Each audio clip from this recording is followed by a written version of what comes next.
the success that we had in D.C. I think if we didn't have that success, nobody would even believe it. So I want to congratulate all of the incredible law enforcement professionals joining us today, especially Attorney General Pam Bondi, who's terrific, Deputy Attorney General Todd Blanche, who is a fantastic legal talent. He really is. He's a great guy, too. And, of course, FBI Director Kash Patel. They have worked so hard on this and other things. Since the start of the administration, the FBI has arrested over 23,000 violent criminals, more than double the number arrested in the final year of the Biden disaster. The FBI has also destroyed or severely disrupted more than 170 organized criminal enterprises and gangs, 1,600 of the most violent gangs, and confiscated over 6,000 illegal firearms. And they've tracked down and arrested 4 fugitives on the most wanted list, 4 of the most wanted. Actually, 2 of them were the most wanted fugitives in the world. There's still much more work to be done, which is why the FBI continues to work alongside the Department of Justice, the Department of Homeland Security, and the Department of War to defend. And Pete Hegseth has been fantastic, by the way, on this too, on other things, but on this too, to defend law and order and combat violent crime, arrest illegal aliens, and make American cities the safest in the world. And when I campaigned, I talked about crime, but I never knew that we were going to get into it like we did. You know, I mean, I used to watch these cities with the murders. Chicago recently had one deal where they had 11 murders in one weekend, and they said, well, yeah, but it was a holiday weekend. They actually told me that was the reason, like it was okay because it was a holiday. It was Labor Day. These people are the worst. They really have to, they better, I tell you what, the people in Chicago and the people in places like that can be fixed. At some point, it gets to where you can't fix it anymore. It's too far gone. And we have some cities like that. But these are great cities that can be fixed. I'm going to be strongly recommending, at the request of government officials, which is always nice, that you start looking at San Francisco. I think we can make San Francisco. There's one of our great cities 10 years ago, 15 years ago, and now it's a mess. And we have great support in San Francisco, so I'd like to recommend that for inclusion, maybe in your next group. You'll get great support. Every American deserves to live in a community where they're not afraid of being mugged, murdered, robbed, raped, assaulted, or shot. And that's exactly what our administration is working to deliver. I didn't realize I was going to make this such a big factor in the administration. I didn't really campaign. I campaigned on crime, but I never thought we'd go into every city and take a really safe city that we've all been living with for years and make them safe. And now it's like a passion for me, and it's a passion for the people behind me. So I didn't get elected. I did get elected for crime, but I didn't get elected for what we're doing. This is many, many steps above. And I want to thank Stephen Miller, who's right back in the audience right there. I'd love to have him. I love watching him on television. I'd love to have him come up and explain his true feelings, but maybe not his truest feelings. That might be going a little bit too far. But, Stephen, thank you for doing an unbelievable job. And the people of this country love you, I'll tell you, and they love what you say about crime and stopping crime. So now I'd like to ask Director Patel to say a few words, and then Pam and Todd also. And I just want to congratulate them. This is an amazing thing. And we're just at the start. We're going to go into other cities that we're not talking about purposely. We're getting ready to go in. And when they go in, like Kash, as an example, told me that people didn't even know. 5 months ago, they went into Chicago, and they started doing a lot of work in Chicago. And we brought the numbers down a little bit. And but that really was just preparatory work for what we're going to do with the surge. We're going to have a surge of strong, good people, patriots, and they're going to go in, they straighten it all out. So a lot of these cities we're already working on, but we don't do it with a big flavor. But in a little while, you're going to see some numbers that you're not going to believe. And I think you'll probably start with Memphis, because I'm hearing the numbers are much quicker than we even thought possible.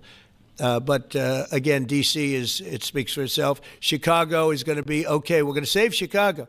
And I told you, and I told them, a very respected man, the head of the Union Pacific, said, "Sir, save Chicago. It can be saved." And the way he said it, it was like, Can you believe it? We're trying to save Chicago. But I understood exactly what he wants, and that's what we're going to do. We're going to save all of our cities, and we're going to make them essentially crime-free, like other countries have crime-free. If you go all over the world, you go to the world, you hear Afghanistan and you hear all these different places. Our crime in certain cities is worse than anything they can even imagine. And we're not going to have that any longer. It's going to stop, and it stops right here. Cash, please. Thank you, Mr. President. What I'd like to do is just highlight some of the outstanding work that the men and women of the FBI have been doing.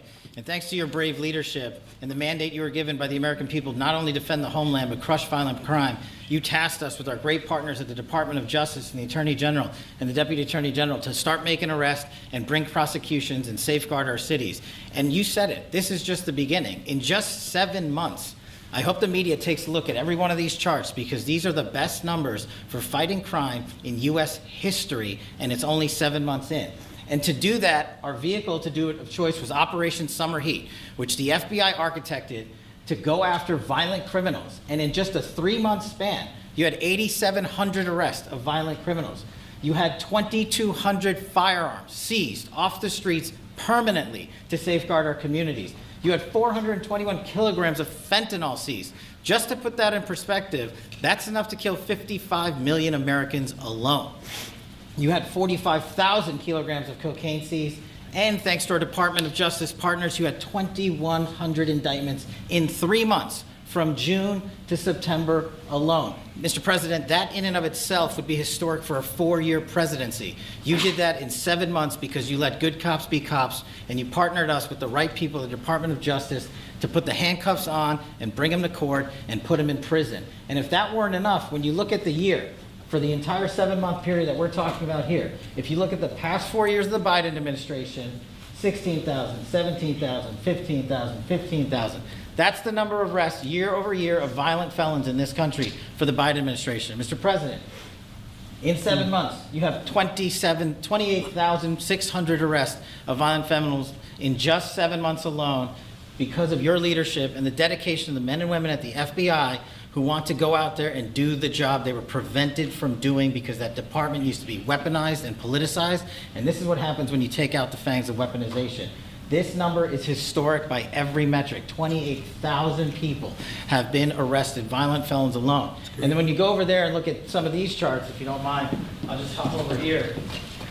Look at the metrics for not just violent crime, but the homeland. Mr. President, during your administration, the FBI has found and located 5,400 children. That is a 30% increase year to date over the last administration.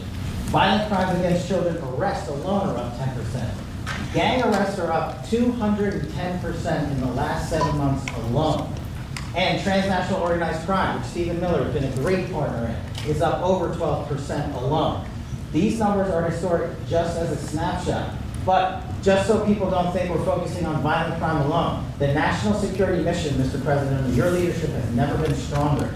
We have gone after espionage activities against our main counterparts in China, Russia, and Iran. In China alone, we've had over a 50% increase in espionage arrests alone in prosecution. In Iran, we have had a 50% increase, again, in espionage cases. And in Russia, we've had a 33% increase in espionage cases alone. When it comes to counterterrorism, year to date, we have 125 arrests this year versus 100 last year, year to date alone. And when it comes to the cyber criminal activities, which are some of the largest enterprises plaguing everyday Americans, we at the FBI have put out a mission to go after cyber criminals like never before. Last year, they had in total 191. This year, you already have 252 arrests. 52 arrests of violent cyber criminals who are stealing from senior citizens, who are violating our children's rights and freedoms, and who are violating everyday Americans. These programs are record. And two of the things I'll finish with that I'm most proud of, Mr. President, this FBI. Fentanyl. As you know, it's a scourge that is killing our youth, 100,000 plus a year. To date, the FBI has seized 1,900 kilograms of fentanyl. That's enough lethal doses to kill 127 million Americans alone. To date. And if that weren't enough, Mr. President, you said we have to go after the worst of the worst. And you empowered our Department of Justice, our Attorney General, Deputy Attorney General, and the Deputy Director at the FBI, led the charge, not just on Summer Heat, but he also led the charge in the FBI's 10 most wanted fugitives. These people have been on the run for years, and in 7 months, you captured not 1, not 2, not 3, but 4 of the FBI's most top 10 fugitives. 4. And just to put that in perspective, Mr. President, the Biden administration captured 4 in all of 4 years.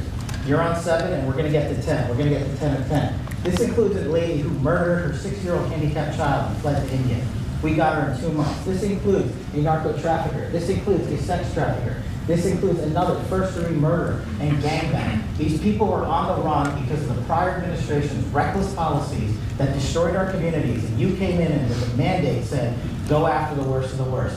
This is just the beginning. This is what happens when you let good cops be good cops at the FBI. Mr. President, I just want to thank you for your incredible leadership, our brave partnership with prosecutors who know how to bring cases and make sure these arrests stick. And that's what the Attorney General and the Deputy Attorney General have led the charge across this country, because arrests without prosecutions are meaningless. We are deterring criminals from doing this activity.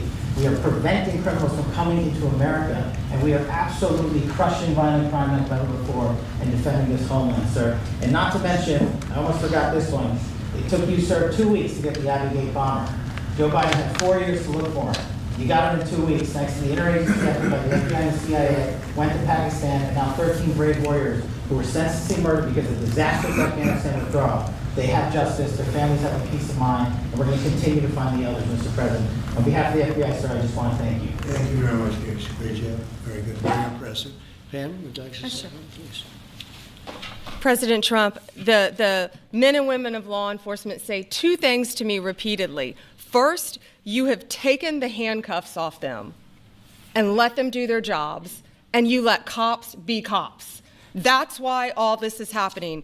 The director, the deputy director are working around the clock. All of these great men and women in the FBI, they have families at home, and they are working during a government shutdown right now. Many of them have small children. Many of them, I was talking to an agent this morning, many of them have babies at home, and they are working around the clock to not only keep our country, but our world safe. And that's what Operation Summer Heat did. Thank you, Director, and to the Deputy Director for everything you did on behalf of the Department of Justice, and you're going to continue to keep doing. And they set the stage for what we're doing in Memphis. You're going to hear a lot more about that, our joint task force next week, but they set the stage for Memphis. And last night alone in Memphis, there were almost 70 arrests. There were 12 guns seized. And there was a 70-year-old man arrested as a result of our operation in Memphis who raped a child under the age of 3. That one case makes everything we're doing worthwhile. So thank you all for being here on behalf of both of us. Thank you, President Trump. Thank you. Todd, you want to say something? Sure. Thank you, Mr. President. So this is a great day, and I think there's stats that the director talked about which are important, but I want to give 2 examples of what Summer Heat has done that actually will apply hopefully to everybody in this room. The first is for over 4 years during the last administration, there was a hotel in a town, the middle of a town in Alaska, that was being run as a drug den. There were over 1,000 calls to 911 over 4.5 year period. There were multiple violent crimes, drug dealers, overdoses, and murders at this one hotel, ruining a community. Summer Heat went in there, not only arrested all the participants that were controlling the hotel, but seized the hotel.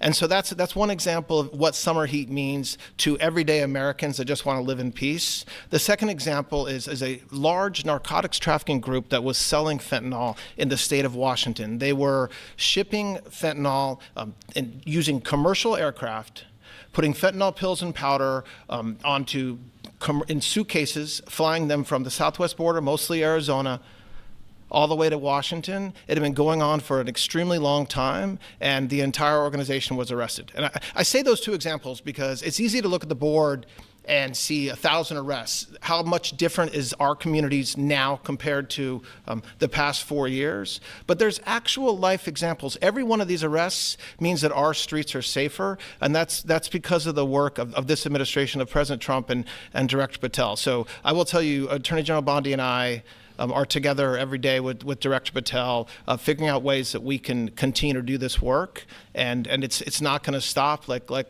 the Attorney General said and like the President said, this is just the beginning, or phase one, or a start, whatever you want to say, but it will continue on. So thank you, Mr. President, and thank you very much, Director Patel. And Mr. President, just one last thank you from the men and women at the FBI. You found a way to get these individuals paid during a government shutdown, our 1811 agents. So on behalf of the FBI, it's a great debt that we owe you, sir. They're now allowed to pay for their families, so thank you. And the military. Good. That's right. Thank you. Okay, thank you very much. Any questions, please? Brian, go ahead. Mr. President, first of all, I know the feedback I'm getting from the American people, but they want to say thank you. Law and order is not an option in this country. It's a mandate. So I know the American people thank you for that. In terms of the guns that have been taken off the street, do you have a number of how many guns were taken away from someone that had a prior felony or a previous crime that perhaps we can prosecute that? Because I know that wasn't the case under Joe Biden. We don't take guns off the streets of people that are allowed to have guns. So every gun that we're taking off the street is because it belongs to somebody who is not allowed to have it. Could be a felon, could be somebody who hears illegally. There's all sorts of conditions. But if there's a gun taken off the streets by the FBI, it's because the person who has it is not allowed to. It's not somebody who's lawfully allowed to have it. So every single one of those guns were taken off of people that aren't allowed to have them. And not including the FBI, all of the other agencies. ATF alone, since January 20th, has removed over 25,000 illegal guns off our streets, just since President Trump's been in office. And Mr. President, if I could follow up on that, could there be any further conversation to have national concealed carry applied to actual DC? Like if you had a driver's license in Texas and you had a permit, of course you could drive. Well, as you know, they've been talking about that for a long time. It's an interesting question. A lot of people feel strongly both ways, but we are talking about that, Brian. Thank you. Mr. President, on Venezuelan boats, I want to ask you, why not have the Coast Guard stop them, which it is empowered by law to do?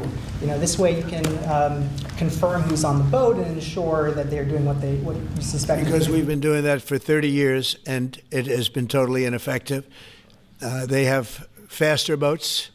Some of these boats are seriously, they're world-class speedboats, but they're not faster than missiles.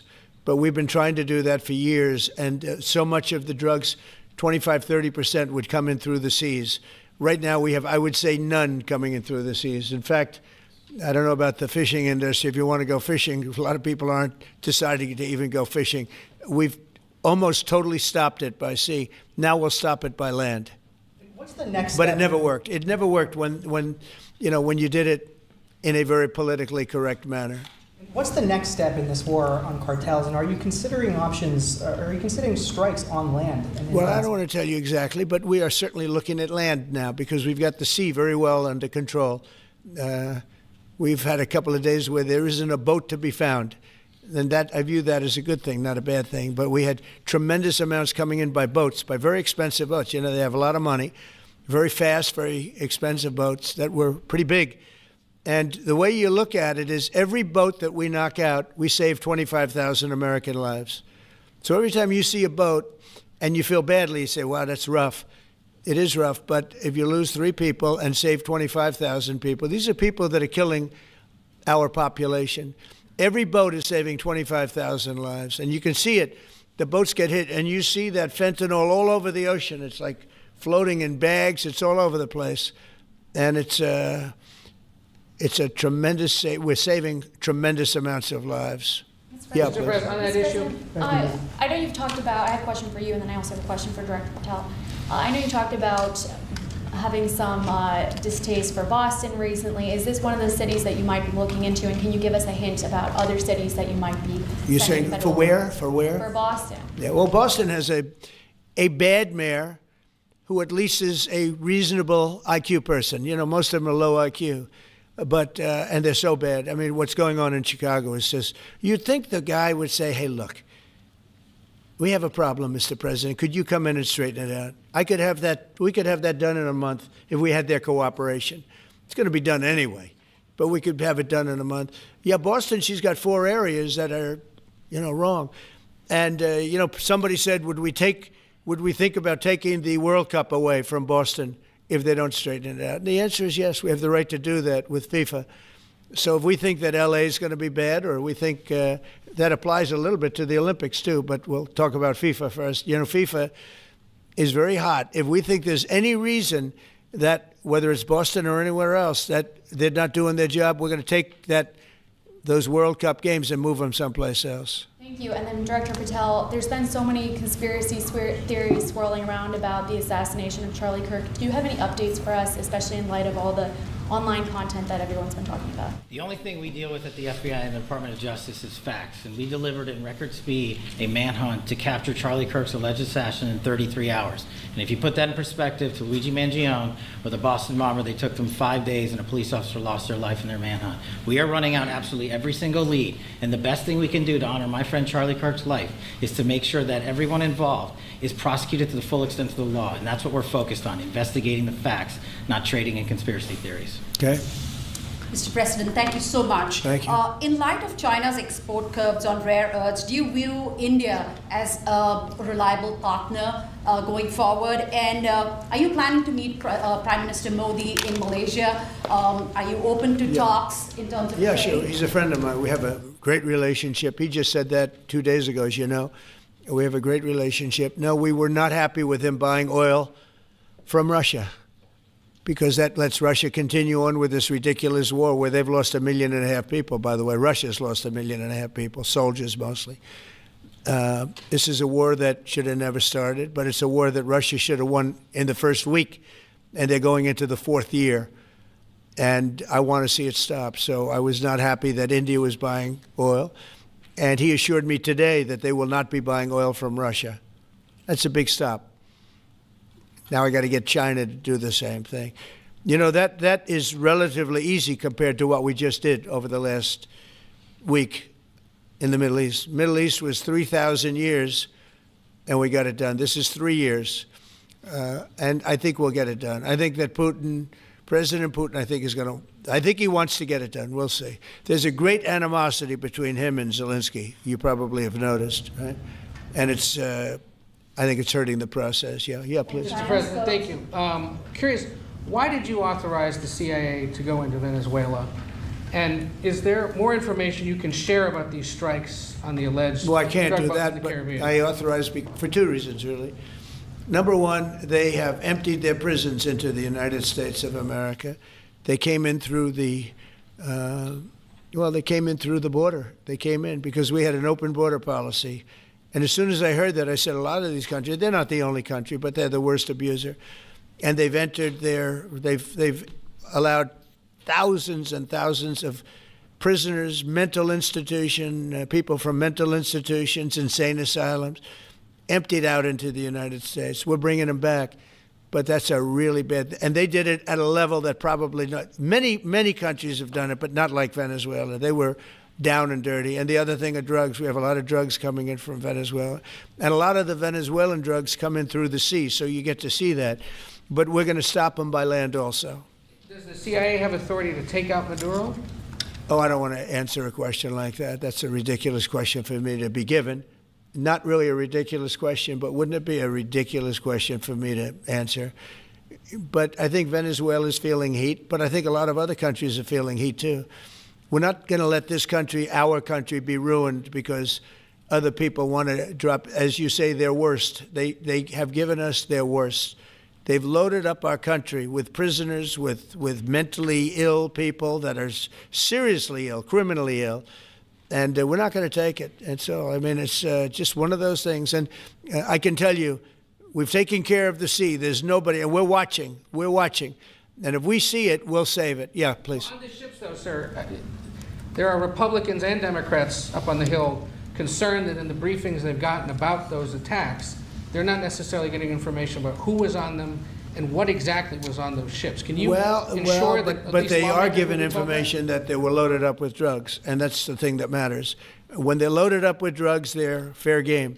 And every one of those ships they're not ships, they're boats, they're speedboats. They're extremely fast, record-setting type speedboats. They cost a lot of money, and they have a lot of money because they're drug sellers.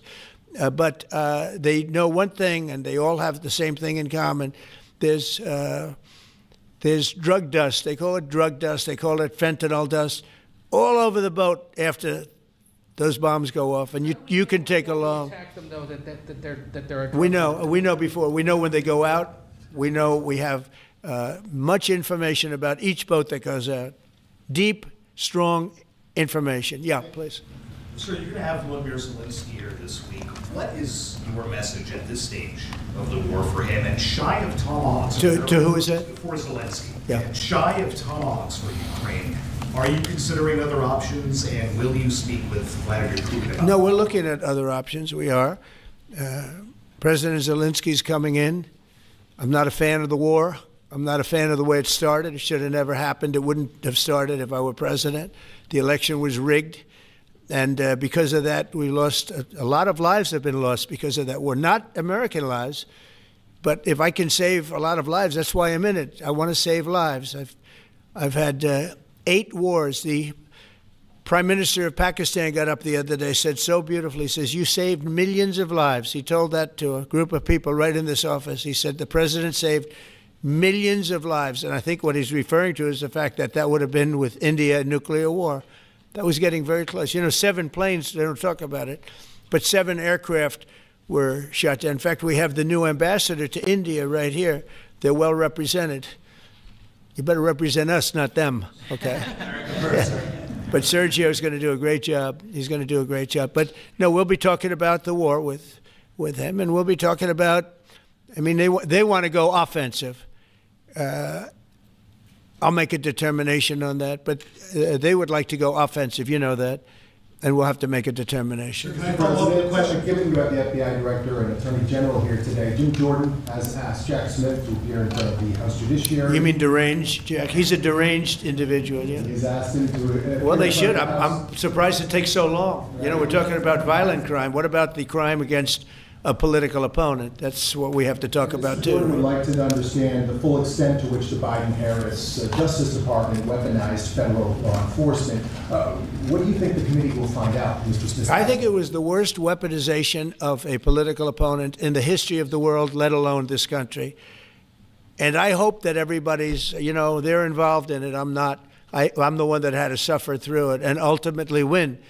But what they did was criminal. Deranged Jack Smith, in my opinion, is a criminal. And I noticed his interviewer was, I think that was Weissman. And I hope they're going to look into Weissman, too. Weissman's a bad guy. And he had somebody in Lisa, who was his puppet, worked in the office really as the top person.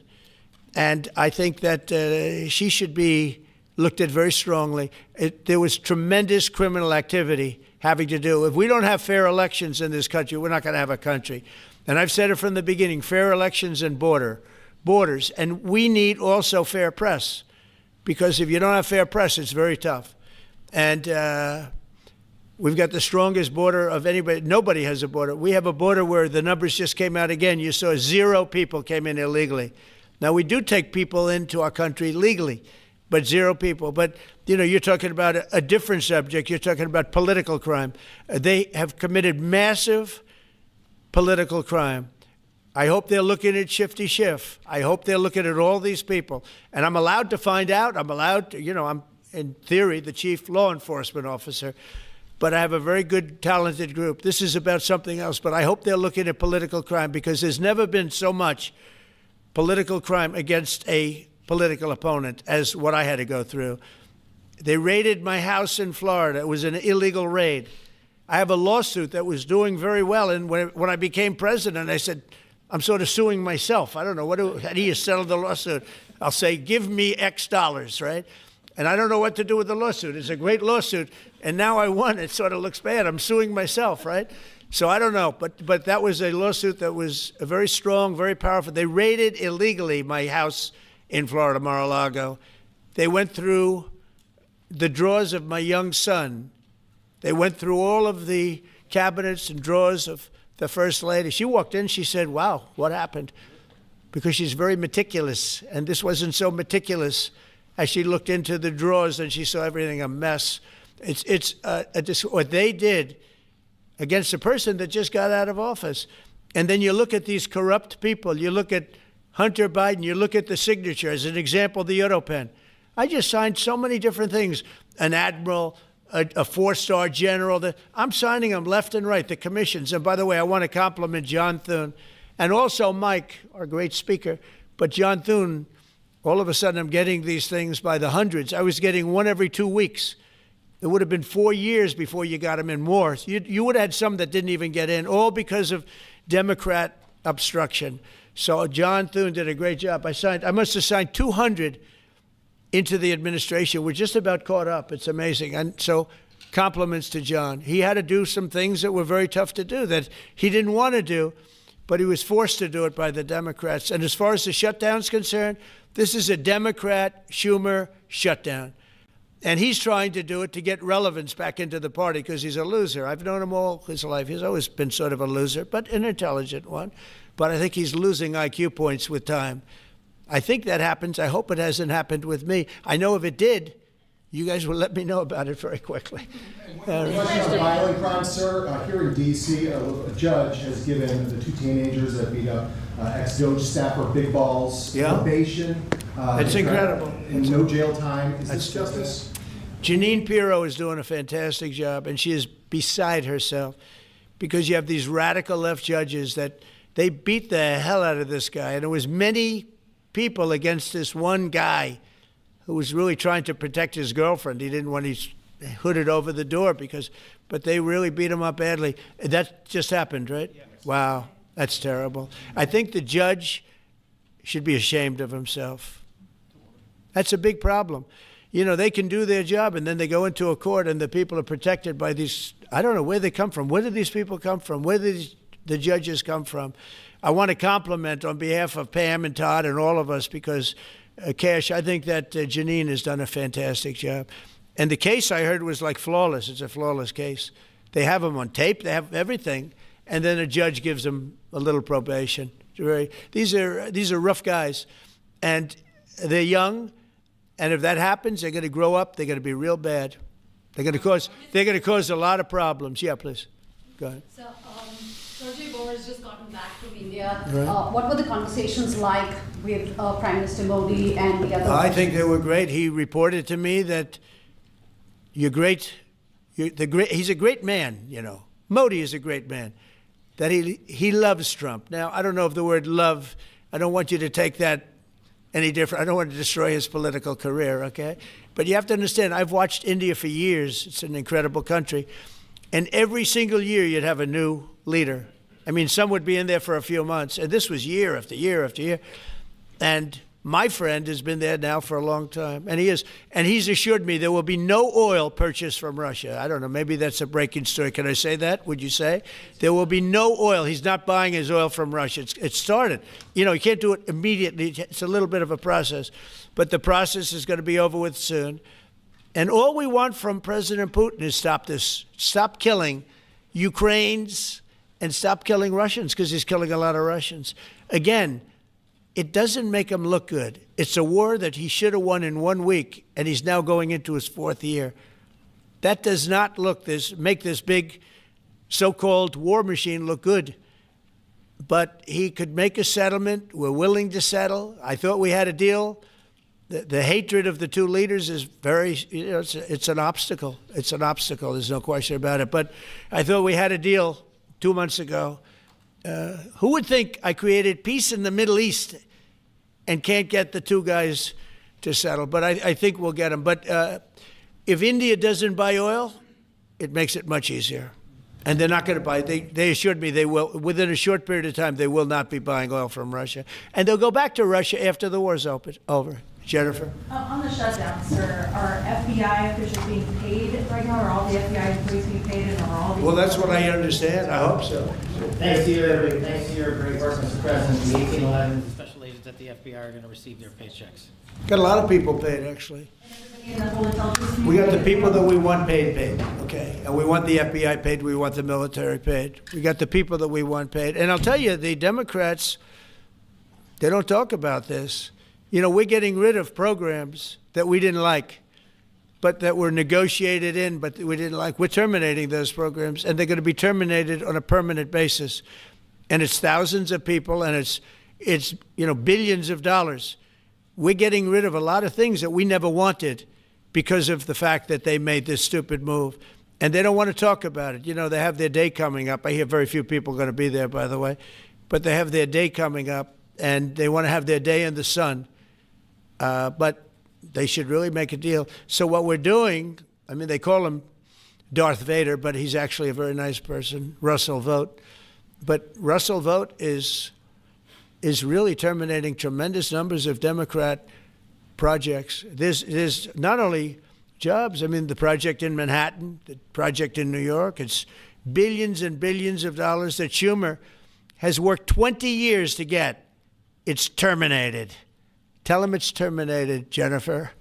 All right. On Hamas, sir, what is your understanding of the pace of returning the deceased hostages? Are you pleased? Well, with they're that looking pace? for them. Absolutely. They're looking. So we have the living hostages all back. They returned some more today. It's a gruesome process. I almost hate to talk about it. But they're digging. They're actually digging. There are areas where they're digging and they're finding a lot of bodies. Then they have to separate the bodies. You wouldn't believe this. And some of those bodies have been in there a long time. And some of them are under rubble. They have to remove rubble. But there are graves, and some are in tunnels that died in tunnels that are way down under the earth. And the tunnels are like 3 feet. Can you believe it? 3 feet high. They lived like this for a long period of time. It's a horrible atrocity. At the same time, we, meaning Israel, but I knew everything they were doing pretty much. I knew most of the things they were doing, but they've killed probably 70,000 of these people, Hamas. And I said, it's time now. So we'll see what happens. We'll also see what happens. Your next question is going to be the weapons. We want the weapons to be given up, sacrificed, and they've agreed to do it. Now they have to do it, and if they don't do it, we'll do it. That we had the head of CENTCOM today suggest that Hamas needs to hurry up and disarm and follow your comprehensive plan. Yeah. That it was the head of CENTCOM saying that. Is that not a signal to Hamas, to the rest of the world, that at some point the U.S. military may more directly engage? We won't need the U.S. military. We won't need it. Why not just yield? Because we're very much involved in it. If we weren't involved, there wouldn't be peace. If we didn't destroy the nuclear capability of Iran, that deal would have never happened for two reasons. The Arab nations would not have felt bold enough to do it because you have a very powerful, at that time, Iran. It's not powerful anymore between what Israel and us did, because, the attack was, if you look at it, we helped them very much. They will be the first to tell you, including shooting down thousands of drones that were coming into Israel. We shot them down. We were shooting them down like it was target practice, but we shot down thousands of drones and missiles also going into Israel. But between what we did to Iran that way with the, conventional, we will call it, and what see that beautiful plane, that B-2, I noticed it on the desk. I always thought it was beautiful, but I never understood it. Now I understand it. It took in hundreds of thousands of bombs in the form of two, but hundreds of thousands of pounds of bombs. And every single bomb hit perfectly. Then they sent Tomahawks in. They sent 30 Tomahawks on top of it. And that was totally, CNN said, well, maybe it wasn't as bad as Trump said, because I said obliterated. Obliterated is not a strong enough word, actually. And you saw the Atomic Energy Commission came out and said the word obliteration is very, very, think of it. They came in under potential fire. They entered Iran airspace late at night, in the dark, no moon. The moon was low for a reason. What time we picked it. You couldn't see anything. And they hit every target, and they weren't hit. Nobody saw that plane. That plane is stealth. Nobody saw it. The problem with that is it may be stealth today, but tomorrow it won't be. And we just ordered about 20 brand new B-2 bombers. It's unbelievable as a weapon. I know Putin, when I was riding with him in Alaska, we passed a lot of them. And he said, that really did the trick. I said, yeah, it did. It's amazing. The flying wing. But you still foresee no reason for the U.S. military to get involved in Gaza? No, I don't see that. No, I think we're going to handle it very well. We'll be helping Israel. But we have other countries that are now. We signed, many countries signed. And many of those countries relatively are very strong military powers. And Hamas has no support. See, Hamas had the support of Iran. And now Iran says, don't get us involved. The last time they got them involved didn't work out too well. So they used to have the support of Iran. Today, they're trying to survive. You know, when I heard the reports 2 weeks ago, Iran's looking to build a nuclear weapon, I said, don't worry about it. They got a lot of things they want to do before nuclear weapons. I said, the last thing they want to do is a nuclear weapon. It didn't work out. And if they did a nuclear weapon before they got even close, that site would be attacked and it would be wiped out. Yeah. Mr. President, you're meeting with President Xi in a few weeks. Yeah. If you can't come to an agreement or a deal at that meeting, are we in for a sustained trade war with China? Well, you're in one now. Look, we have 100% tariff. If we didn't have tariffs, we would be exposed as being a nothing. We would have no defense. You know, they've used tariffs on us, but we've never had anybody sitting in that chair that felt the need to do it. And they've allowed us to be $37 trillion in debt, et cetera, et cetera. Tariffs are a very important tool for our defense, for our national security. If we don't have tariffs, we're not going to have national security. As an example, if you look at Pakistan and Iran, I told them I was in the midst of negotiating a trade deal with Iran, and Pakistan was going to be in line. And because of tariffs, they all want to negotiate much differently. We're making a good deal. And then I heard that they're shooting at each other. And I said during one of my conversations, are you guys going to go to war? 2 nuclear powers we are thinking about. I said, here's the deal. You go to war, I'm going to put a 200% tariff. I'm going to stop you from doing any business in the United States. I said it to both of them. Within 24 hours, the war ended. That would have been a nuclear war. And again, the Prime Minister of Pakistan, who was here 2 weeks ago, said that man saved many millions of lives in front of a whole group of people because he thought it was going to be war. But when it came to war or having to pay massive tariffs, the tariffs overrode. That's why it's so important. Not only the money, we're taking in trillions of dollars, not only the money, the power to keep peace, the power to be used for good is enormous. But a lot of people didn't understand tariffs. It's also made us very rich. We have a big case coming up in the Supreme Court, and I will tell you, that's one of the most important cases in the history of our country, because if we don't win that case, we will be a weakened, troubled, financial mess for many, many years to come. I don't even know if survivable is a good term. And if we do, we're going to be the most powerful economic country in the world. And all we're doing is using them as a defense against what took place for many years. China would charge us tariffs. It was incredible, but we weren't allowed to charge. And we're allowed to do whatever we want. We just had presidents that didn't want to do it for whatever reason. And it was nothing. But of the 8 wars, I was saying 7, of the 8 wars, I would say tariffs are directly responsible for me ending 6 of them, 5 or 6. Without the tariffs, you have wars raging all over the world. With the tariffs, other than Russia, we have no wars out there. And we've made a lot of good friends, too. Tariffs are so important to our national security. If we don't have tariffs, we don't have national security. Our country would suffer a level that, because they use so strongly on us. As an example, the European Union, they won't take our cars, they won't take our agriculture, they won't take anything, but they send their cars in, Mercedes, BMW, Volkswagen, by the millions. We don't send any cars. They don't take them. They were tariffing us out. Agricultural products, they don't take our agriculture. They want their farmers to do it. I understand that. But it was very unfair, and they were tariffing our product. They're keeping out by using tariffs. And we didn't use them, but I used them. And now we made one of the great deals with your $650 billion they pay us. And we've evened it out. It's really a good thing to see. And you have to understand, they've all signed. Japan, South Korea. I mean, South Korea, $350 billion up front. Japan, $650 billion. And they've all agreed to it. They're all happy. But before, it was a total ripoff. And if we don't have the use of tariffs, we have no national security. This country will have no financial security, will not have national security.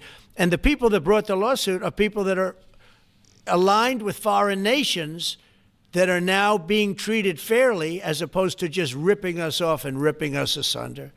So, but if we are not allowed to use what other people use against us, there's no defense.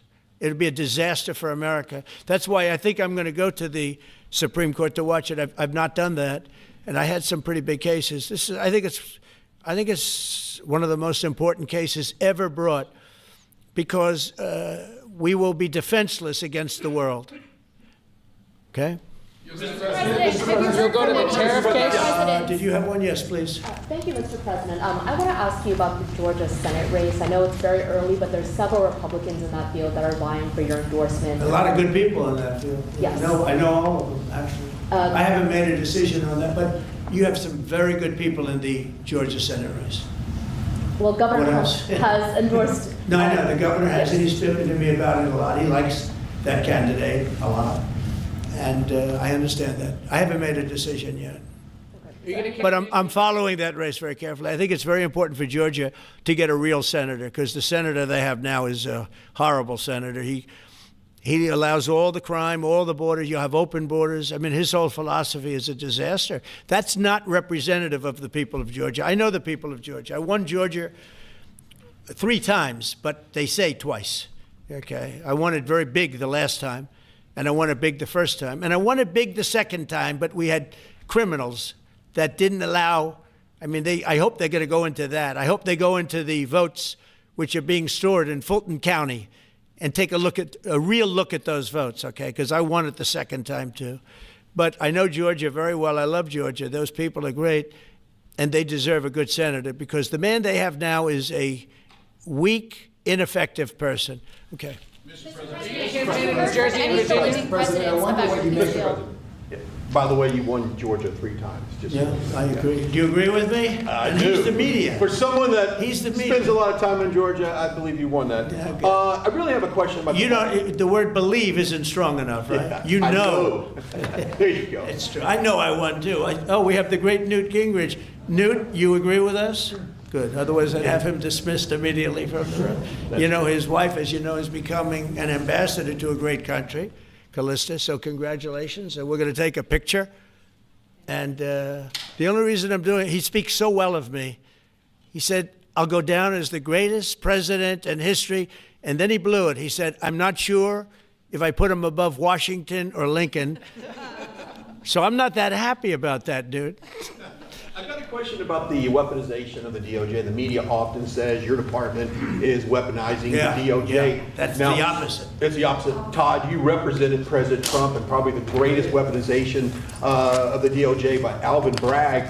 You know firsthand, if you can describe what you saw under the Biden administration and how they weaponized the DOJ. Well, I mean, I think it's hard to describe what happened in those last 4 years against President Trump.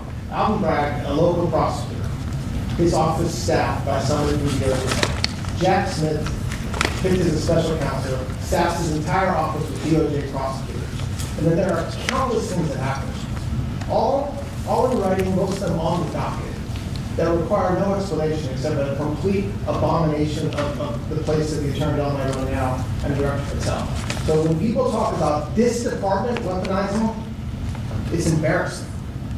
Because there's no scenario in which you can look at what we're doing, restoring justice, doing the right thing in every single case, and say that that's weaponization, and yet remain eerily silent about what happened for the past 3 years. I mean, you read these articles and giggle, because it cannot be true that people really think that what they did to him, not once, not twice, I'm still counting 3, 4 times, but we're the ones that are weaponizing. So this man is not weaponizing the Department of Justice. We're not weaponizing the Department of Justice. It's the opposite. I mean, and also, nobody questions what I'm saying because it's true, because we all lived the past 4 years.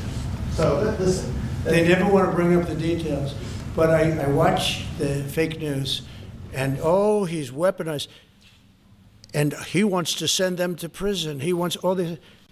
They indicted me like 5 times. I took a mug shot. Who would have thought it turned out to my favor? Because it was a good shot. But I had to take a mug shot. It's right out there on the door. New York Post, front page of every paper in the world. I had a mugshot. They wanted to send me, nobody says that. They say, he's acting very, very tough. He's acting unfair. Let me tell you, if they've been nice to anybody, it's to those criminals, because they are so good having to do with all of the things we're talking about today with violent crime. But if anything, I think this Justice Department has been so respectful of the law, because the other Justice Department with Rita or Lisa and all of that scum, real scum, what they did to the political opponent of a guy that has a seriously low IQ. Now, in his case, it was low based on his career, but it got real low, okay? It was descending rapidly. But what they did to go after his political opponent is legendary, worse than any third world country, banana republic. And what we're doing is nothing. Are you kidding? Nothing. They write stories. Why aren't they doing this? And we'll leave. I don't have to leave it up to them, but I choose to, at this moment at least. But there's never been anybody treated in the history of politics. You know, they say the two worst treated presidents by the media, etc., was that man right there, the late, great Abraham Lincoln, and this guy right there, Andrew Jackson. They say Andrew Jackson was treated terribly. They give him number 1 and number 2, but that was before I came along, Newt. I say I have number 1 times 10. Nobody's been treated like I've been treated. And I did a great job. You know, we had a great first term. And we had one of the most successful economies in history, et cetera. I rebuilt the military. We did a tremendous amount. The last part, we had a horrible thing called COVID, and we handled that well. We made ventilators for nations all over the world. We did a great job. Probably never get credit for it. Look at the therapeutics, the Regeneron, all the different things, the vaccines, all the things we did. We did a great job, but we had to focus on that. But we had the best economy in the history of our country. We're blowing it away right now. Look at the stock market. It hit another all-time high today. That's 48 days out of the few days that I've served. 48 days have already hit record highs. And we have, maybe most importantly, the number, we have now, I was saying 17, it's over $18 trillion is being poured into our country. It's because of the election and because of tariffs. Without the tariffs, you wouldn't have probably 18 cents. It's because of the tariffs, because there are no tariffs if they build in our country. And they understand that. So we have medical companies coming over. We have the AI. We're dominating China in AI. Everybody said that's impossible. We're dominating. I'm letting these massive plants build their own electric generating plants. They're becoming utilities in addition to everything. Maybe they'll make more money with that, who knows? But they're building their own electric because we have an old grid. You wouldn't be able to do that. And we're dominating China. We're dominating with AI, which seems to be the new big thing. That's the new internet. That's the new whatever. So we're very happy with the job we're doing. I'm very happy with the job they're doing. But when you tell me about attacking a political opponent, there's never been. And I'm a legitimate opponent. I watch my son. He's got the #1 best-selling book now. My son, Eric, is a wonderful kid. That guy spent so much time with subpoenas. He got more subpoenas than anybody in the history of our country. Think of it. And he's an innocent, good boy. He's a good kid. He's always been a good kid. All of my children are good. They went through hell. My children went through federal grand juries on a hoax. Think of it. You have Adam Schiff and Hillary Clinton and others make up a hoax, and then wanting to so they know it's a hoax, and they go before the press, say Donald Trump Jr. will go to jail because of what he's done with Russia. I'll never forget, I get a call from my son Don, and he said, Dad, I'm being accused of something with Russia. I don't know anything about Russia. He didn't know anything about it. Think of it, how bad they are. They say he'll go to prison for the rest of his life. He knew nothing about it. On a hoax, the Russian hoax, Russia hoax, on a story that they made up.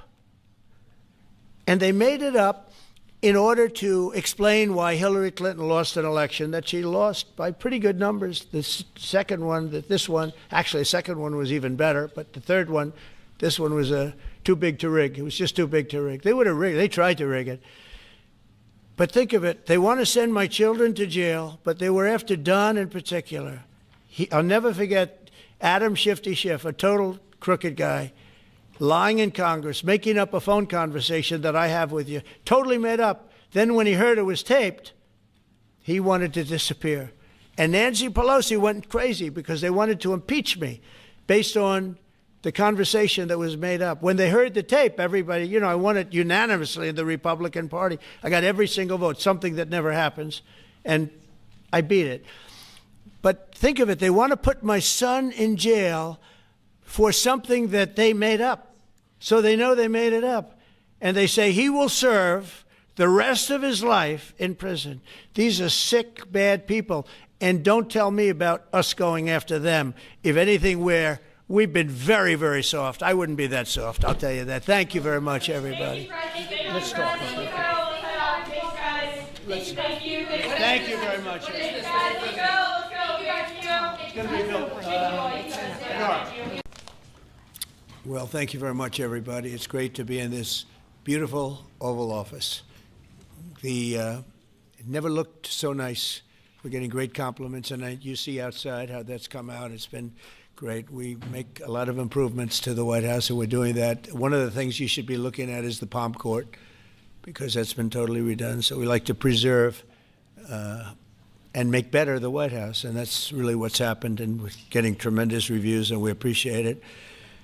But we're here for a different reason. It's called Operation Summer Heat, which is an appropriate term in light of what we're doing. And early yesterday morning, I returned from the Middle East, where we celebrated a historic agreement to end years of suffering and conflict. Amazing. Every country came together. I mean, even the enemies came out and totally endorsed it. Everybody. I've never seen anything like it. Nobody's seen anything like it. And just as we are forging peace and stability abroad, we're also restoring peace and safety and stability at home. And you see that in Washington, D.C., maybe better than any place, because we got there, and within 12 days it was very good. And within 30 days, it's been as safe as any city in the country. It's been great. Took out 1,700 people, got them out. These are career criminals in many cases, and people that shouldn't have been allowed in by the Biden administration. Historically, the summer months have been a time when violent crime soar, as you know, but not under President Trump. Today, we're announcing the results of a sweeping law enforcement effort known as Operation Summer Heat. We were in many cities that people didn't know about. We kept it a little quiet, and it had a big impact, and you'll hear that in a second. But over the past few months, FBI offices in all 50 states made crushing violent crime a top enforcement priority. That's what they did, rounding up and arresting thousands of the most violent and dangerous criminals. And these are among the most dangerous and violent people in the world. They were allowed, in many cases, not in all cases, but in many cases, they were allowed in by a very foolish, actually stupid, open border policy. Just anybody could have come in. They emptied out their jails, their prisons, their mental institutions. They emptied them into our country. And the people behind me have done an incredible job, because if we didn't have that administration, it would have been so much easier.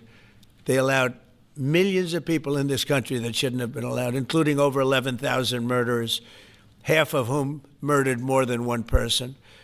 And many of them are gone now, or they're put in prison, because we don't want to have them come back. So we literally put them in our prison, which we don't want to do. But we bring them back to their countries. Working with state and local partners, the FBI arrested over 8,000 violent criminals during the course of this period. In major cities like in New Orleans, Nashville, we saw a 250% increase in arrests. And we really went after the bad ones. These include 725 individuals wanted for violent crimes against children and murderers. These arrests are in addition to the work of our historic federal task forces that make D.C. Safe Task Force has been unbelievable. I mean, the job they've done, it's incredible. And it's been so nice, because so many people, they're going out to dinner and they're having dinners. They didn't go out for 4 years. And now they're going out 3 times a week. Restaurants are opening. Restaurants are full. And usually that means a lot of good things. But restaurants that were closed are now opening up. and everybody's happy. It's nobody's ever seen anything like it, actually, and everybody feels safe. You can have a child walk right through the middle of Washington, D.C., and nothing's going to happen. We were losing more than one person a week in Washington. They're being killed on an average of over one a week. The Make D.C. Safe Task Force has been incredible, and the Make Memphis Safe Task Force is having very similar results. It's much earlier, but we've been there for a week and a half, but I'm hearing the results are pretty incredible, and you'll hear about that. They're mobilizing more than 20 federal agencies for the largest law enforcement operation targeting violent criminals in American history. As a result of these efforts, violent crime declined nearly 20% nationwide compared to the same period last year, and it was the safest and most peaceful summer in 2 decades. And honestly, we haven't really even gotten going yet. If we didn't have to fight all of these radical left governors, we could have had Chicago taken care of, as an example. They had, in a short period of time, 4,000 murders in Chicago, and we have to listen to this man stand up and say that we're bad people. And the people of Chicago are walking around with MAGA hats. You have women, beautiful black women, walking around with MAGA hats. Please let the president in, and we don't care how he does it. They're not interested in National Guard or Army, Navy, bring them in, Marines, bring in the Marines. They just want the crime to stop, and more so because of the success that we had in D.C. I think if we didn't have that success, nobody would even believe it.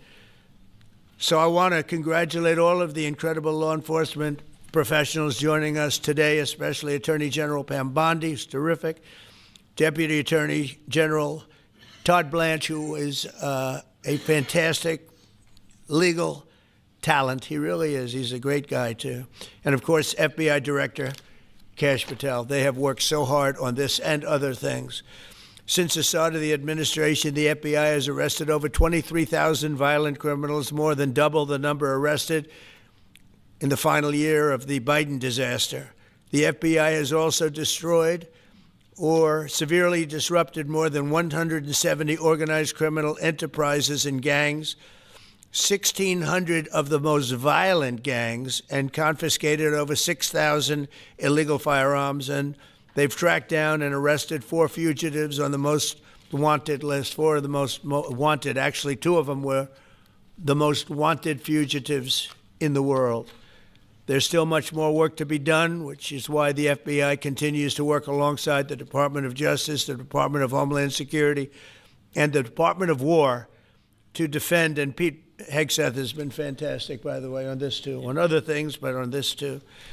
To defend law and order and combat violent crime, arrest illegal aliens, and make American cities the safest in the world. And when I campaigned, I talked about crime, but I never knew that we were going to get into it like we did. You know, I mean, I used to watch these cities with the murders. Chicago recently had one deal where they had 11 murders in one weekend, and they said, well, yeah, but it was a holiday weekend. They actually told me that was the reason, like it was okay because it was a holiday. It was Labor Day. These people are the worst. They really have to, they better, I tell you what, the people in Chicago and the people in places like that can be fixed. At some point, it gets to where you can't fix it anymore. It's too far gone. And we have some cities like that. But these are great cities that can be fixed. I'm going to be strongly recommending, at the request of government officials, which is always nice, that you start looking at San Francisco. I think we can make San Francisco. There's one of our great cities 10 years ago, 15 years ago, and now it's a mess. And we have great support in San Francisco, so I'd like to recommend that for inclusion, maybe in your next group. You'll get great support. Every American deserves to live in a community where they're not afraid of being mugged, murdered, robbed, raped, assaulted, or shot. And that's exactly what our administration is working to deliver. I didn't realize I was going to make this such a big factor in the administration. I didn't really campaign. I campaigned on crime, but I never thought we'd go into every city and take a really safe city that we've all been living with for years and make them safe. And now it's like a passion for me, and it's a passion for the people behind me. So I didn't get elected. I did get elected for crime, but I didn't get elected for what we're doing. This is many, many steps above. And I want to thank Stephen Miller, who's right back in the audience right there. I'd love to have him. I love watching him on television. I'd love to have him come up and explain his true feelings, but maybe not his truest feelings. That might be going a little bit too far. But Stephen, thank you for doing an unbelievable job. And the people of this country love you, I tell you, and they love what you say about crime and stopping crime. So now I'd like to ask Director Patel to say a few words, and then Pam and Todd also. And I just want to congratulate them. This is an amazing thing, and we're just at the start. We're going to go into other cities that we're not talking about purposely. We're getting ready to go in. And when they go in, like Cash as an example told me that people didn't even know.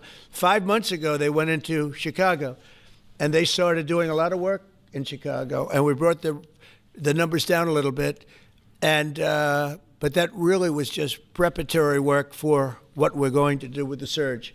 We're going to have a surge of strong, good people, patriots, and they're going to go in, they straighten it all out. So a lot of these cities we're already working on, but we don't do it with a big flavor. But in a little while, you're going to see some numbers that you're not going to believe. And I think you'll probably start with Memphis, because I'm hearing the numbers are much quicker than we even thought possible. But again, D.C. it speaks for itself. Chicago is going to be okay. We're going to save Chicago. And I told you, and I told them, a very respected man, the head of the Union Pacific, said, "Sir, save Chicago. It can be saved." And the way he said it was like, can you believe it? We're trying to save Chicago. But I understood exactly what he wants, and that's what we're going to do. We're going to save all of our cities, and we're going to make them essentially crime-free, like other countries have crime-free. If you go all over the world, you go to the world, you hear Afghanistan and you hear all these different places. Our crime in certain cities is worse than anything they can even imagine. And we're not going to have that any longer. It's going to stop, and it stops right here. Cash, please. Thank you, Mr. President.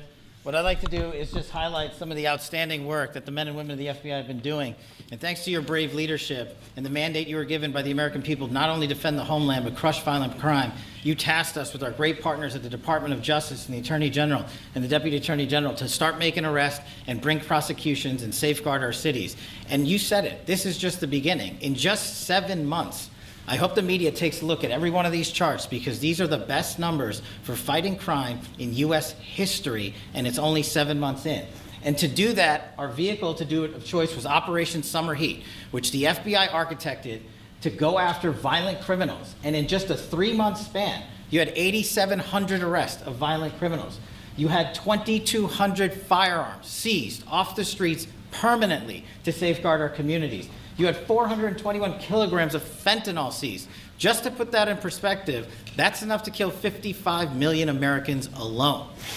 You had 45,000 kilograms of cocaine seized, and thanks to our Department of Justice partners, you had 2,100 indictments in 3 months, from June to September alone. Mr. President, that in and of itself would be historic for a 4-year presidency. You did that in 7 months because you let good cops be cops, and you partnered us with the right people at the Department of Justice to put the handcuffs on and bring them to court and put them in prison. And if that weren't enough, when you look at the year, for the entire 7-month period that we're talking about here, if you look at the past 4 years of the Biden administration, 16,000, 17,000, 15,000, 15,000. That's the number of arrests year over year of violent felons in this country for the Biden administration. Mr. President, in 7 months, you have 28,600 arrests of violent felons in just 7 months alone, because of your leadership and the dedication of the men and women at the FBI who want to go out there and do the job they were prevented from doing, because that department used to be weaponized and politicized. And this is what happens when you take out the fangs of weaponization. This number is historic by every metric. 28,000 people have been arrested, violent felons alone. And then when you go over there and look at some of these charts, if you don't mind, I'll just hop over here. Look at the metrics for not just violent crime, but the homeland. Mr. President, during your administration, the FBI has found and located 5,400 children. That is a 30% increase year to date over the last administration. Violent crimes against children arrests alone are up 10%. Gang arrests are up 210% in the last 7 months alone. And transnational organized crime, which Stephen Miller has been a great partner in, is up over 12% alone. These numbers are historic just as a snapshot. But just so people don't think we're focusing on violent crime alone, the national security mission, Mr. President, under your leadership has never been stronger. We have gone after espionage activities against our main counterparts in China, Russia, and Iran. In China alone, we've had over a 50% increase in espionage arrests alone in prosecution. In Iran, we have had a 50% increase, again, in espionage cases. And in Russia, we've had a 33% increase in espionage cases alone. When it comes to counterterrorism, year to date, we have 125 arrests this year versus 100 last year, year to date alone. And when it comes to the cyber criminal activities, which are some of the largest enterprises plaguing everyday Americans, we at the FBI have put out a mission to go after cyber criminals like never before. Last year, they had in total 191. This year, you already have 252 arrests. 52 arrests of violent cyber criminals who are stealing from senior citizens, who are violating our children's rights and freedoms, and who are violating everyday Americans. These programs are record. And two of the things I'll finish with that I'm most proud of, Mr. President, this FBI. Fentanyl. As you know, it's a scourge that is killing our youth, 100,000 plus a year. To date, the FBI has seized 1,900 kilograms of fentanyl.